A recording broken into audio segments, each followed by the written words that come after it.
Hello बच्चों, let's read the question. The question says the SI unit of electric flux is option A Weber, option B Newton per coulomb, option C volt into meter, option D joule पर coulomb.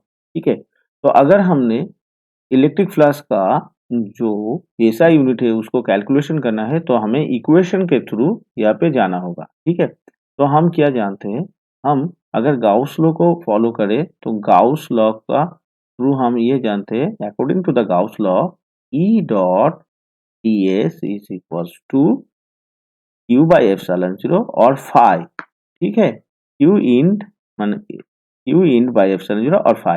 इसका मतलब E dot ds हमारा flux से equal होता है. ठीक है, तो फ्लक्स का जो SI यूनिट होगा वो E dot ds से ही आएगा. अब E को अगर हम ऐसे लिखे E डॉट ds लगा लिखे तो E से हम क्या जानते हैं, E और V के बीच में जो रिलेशन होता है वो क्या होता है, DE इज इक्वल्स टू, और DE हम इसमें E को ही लिख लेते हैं क्योंकि हमें तो यहाँ पे डायमेंशन ही कैलकुलेशन करना है.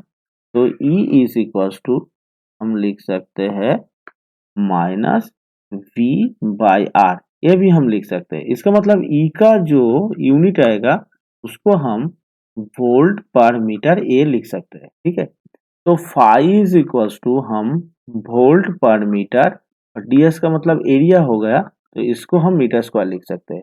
तो फाई का जो यूनिट आया फाइनली वो कितना आया, वोल्ट इंटू मीटर. ठीक है, तो फाई का यूनिट क्या आया हमारा, वोल्ट इंटू मीटर. इसका मतलब हमारा जो ऑप्शन सी है ये हमारा सही आंसर है. ठीक है, तो हमने SI यूनिट ऑफ फ्लक्स का जो यूनिट निकाला वो क्या आया, वोल्ट इंटू मीटर आया.